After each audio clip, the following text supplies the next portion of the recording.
Hello, I'm Deb Morgan of Not a Rehearsal, and I'm conducting interviews with article writers of MO2VATE magazine. Now, MO2VATE magazine is the brainchild of Sharon Brown, who also founded Revival Sanctuary Network. And you can find the Revival Sanctuary online at revivalsanctuary.co.uk.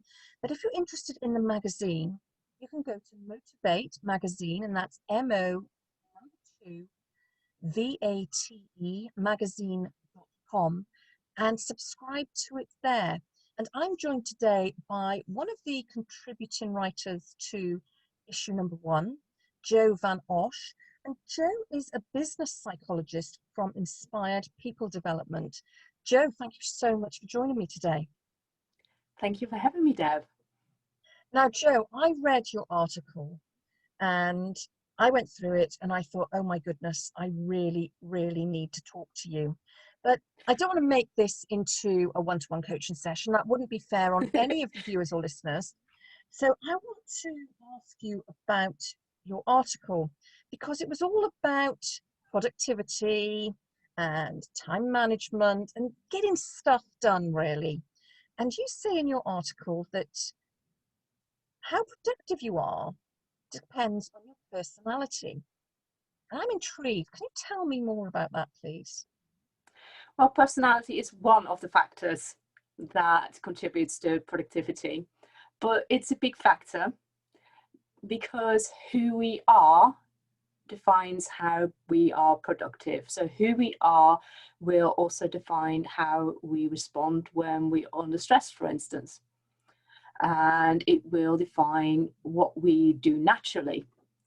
So when you're naturally, as we were talking just before about, I'm not very inclined to do the detailed things, but when you then in your work have to do detailed things, but you're a big picture thinker, then it's really responding to that and make sure that you have the right resources and the right structure to kind of compensate for that personality trait. Now, compensate is not quite the right word because there is a lot of value in being a big picture thinker, as much as there is in somebody who works very on the detailed level. But it's finding that balance and finding. I sometimes talk about it as a frequency where you sit. Sometimes you need to be more in the big picture. Sometimes you need to be more detailed. Sometimes you need to be more structured. Sometimes you need to be more inspired and just go with the flow. So there's so many different ways of looking at it. And the personality model that I work with, Lumina, and Lumina Spark in particular for general personality, it really nicely shows how your personality is on those levels of what do you do naturally.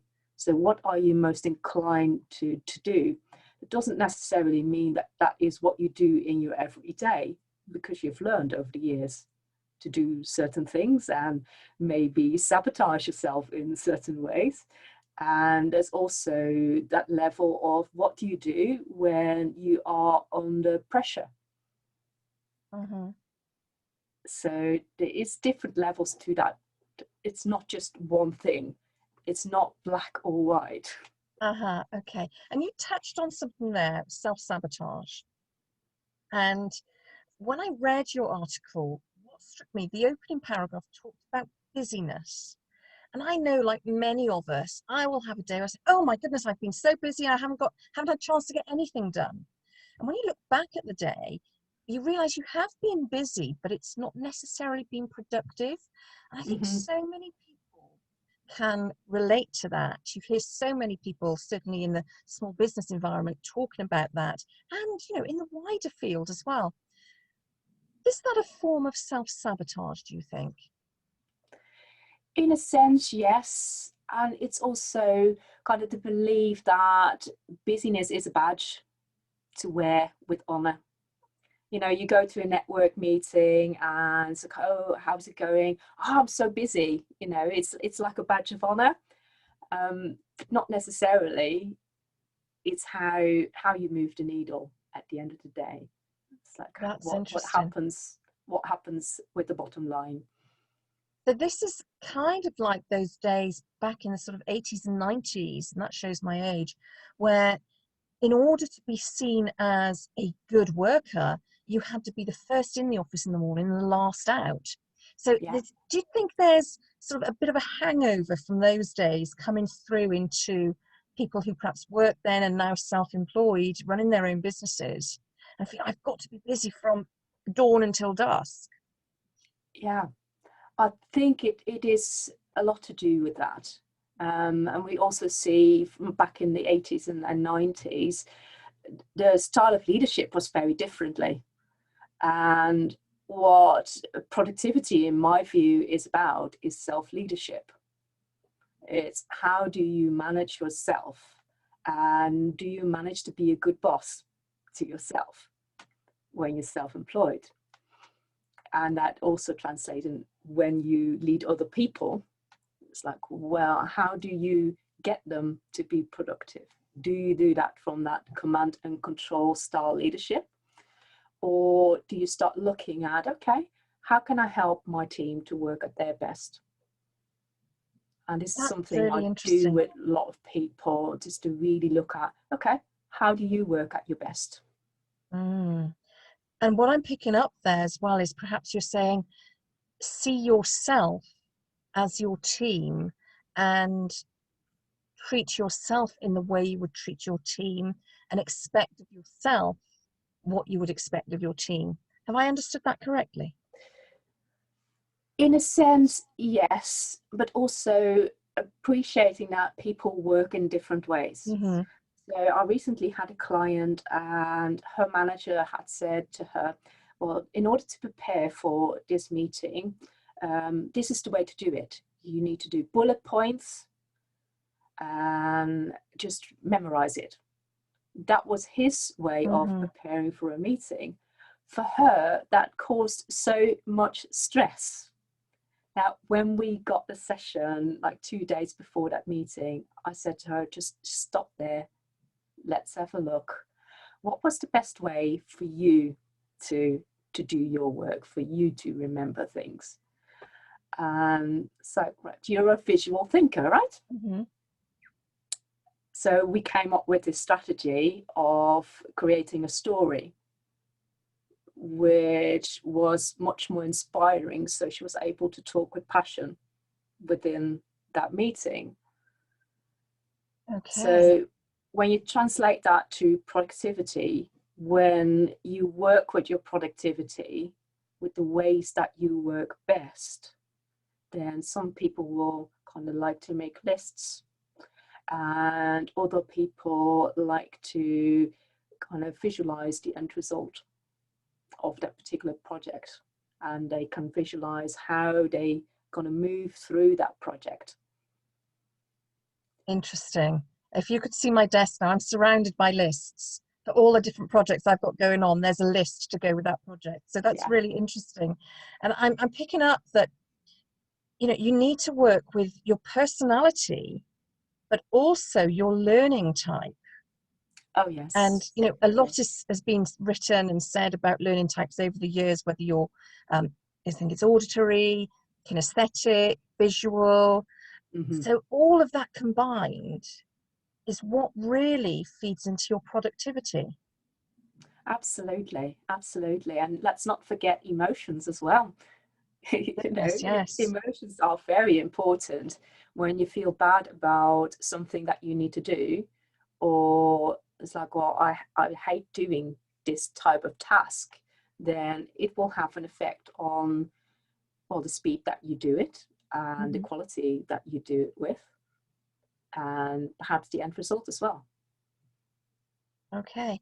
So Joe, can you give us some tips as to how we could improve our productivity? I know that, you know, I'm asking you to cover a very broad spectrum here, but what are the number one tips? What's the number one tip you have when working with somebody new and they say, look, I really just need to improve my productivity. Can you give me one thing I can do that will make a change? What would you say to that person? Well, there's different layers, because first of all, you need to know your purpose, your Hmm. goal. So what are you doing it for? Okay. And I think in the working environment, we often kind of, well, do this. It's a task, but there's not really kind of, we don't have kind of a whole view of what is it, what are we doing this for? So then when you become self-employed, then we have a bigger remit. Mm-hmm. But the working strategies are still based on often the employment rather than being in business. And being in business, you have more chance of knowing what your purpose is, because that's why you started a business, Mm-hmm. not to earn money, but you wanted to achieve something. So dig really deep into that. What's the vision? What's the purpose? And then knowing yourself. And that has got a great deal to do with emotional intelligence. Mm-hmm. It's knowing your personality and also knowing your emotion profile. So how do you respond? Being really self-aware and knowing when you go wrong, when you trip up, and putting strategies in place that work for you. Goodness. Then it's creating the structure Mm-hmm. and getting the appropriate resources to actually do the job.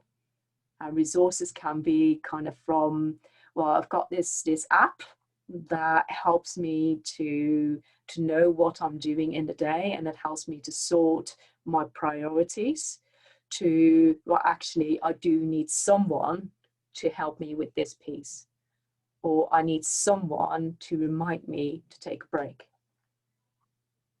That's really interesting. And you talked in your article about time management as well.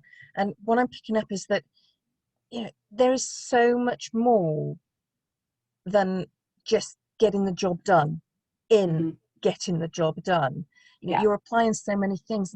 And when you own your own business, of course, you're managing every aspect of that business, from sales and marketing to finance to delivering the work. If you've got a team with you, whether they're in working directly with you or whether they're remote, you become the HR person, you become the cleaner and Yeah, everything else. And it can be very, very overwhelming. So absolutely. to get over that overwhelm, because that's when the busyness comes in as well. How do you do that? Is it about breaking it all down? Is it about looking at your personality? Is it about saying, I can't do that, I don't like this, I'm not doing that, that's not how I do things? What would All you of say it. to somebody what would you All of say to it. somebody who's starting in business now, looking at this whole remit of things they need to do and thinking, where on earth do I start? Mm.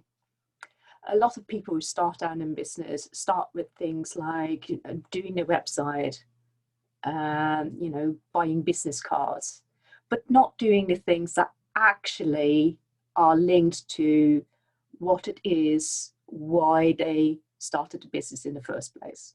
Mm-hmm. They started the business to serve the world in some way, shape, or form. Mm-hmm. So it's thinking about what can I do to make that happen. And it's not going to be the website or the business cards. It's when you can do just one little thing every single day and do that consistently, then over the year, say there's a great book, The 1% Rule. I can recommend Mm-hmm. that as it's a great read. And it's based on the principle that when you do 1% every single day to really move the needle, then after a year, you have 365% increase. Oh, How many absolutely. people start their business and after a year, it's still kind of, yeah, okay, how much have I really moved the needle? So we're touching on things here like prioritization, Yeah. procrastination. Yeah. Oh my goodness. It's when you break it down, looking at your article and breaking it down as we're doing now, you suddenly realize running a business actually is a huge undertaking, whether you're on Yeah. your own or whether you've got a team of people behind you. And Hmm. it is like you said, know your purpose, know what drives Absolutely. you, because if you don't, it's so easy to get stuck in all of that, and getting stuff done that means you're busy Hmm. isn't moving that needle forward. No. So what do you do, Joe, to keep moving your needle forward? How do you progress your business? Because I'm sure, like the rest of us, you're not immune to this stuff. Absolutely not. And I think that's how I got to the point where I was like, I need to figure this out because this is not this is not how I want to work. And I started my first business when I was 21 in Hmm. 1991. And so I have quite a few business years under my belt, and I had to learn the hard way. And I had great successes and I had massive failures as well over the years. I've had different businesses in between, and I've also got to work, especially when as a therapist and a coach, with many people, especially on workplace issues, and productivity is Hmm. something that comes up a lot, performance. So I worked in corporate as well as a manager. So it's kind of exploring that, and that's where I learned kind of being a servant leader with my team and looking at, okay, what are they good at and how can I help them to perform at their best. Mm. When you apply that to yourself and you become a good self leader, it's a whole different level. But over the years, I really kind of got stuck into that because there is a purpose to my business that I want to achieve. You know, I want to see a difference in the world. Hmm. I want to see workplaces where people can be fulfilled, can be happy, where leaders can fulfill their role in very different ways as the 80s and 90s style of command and control that we talked about Hmm. earlier, Yes. and where people suffer with well-being, with stress, with anxiety, where they burn out. I want to see that gone. And that is my purpose, and I keep that front and center. And that's how I stay productive. That's incredible. And tell me, how do people react when they find out a business psychologist is going into the business or into the team?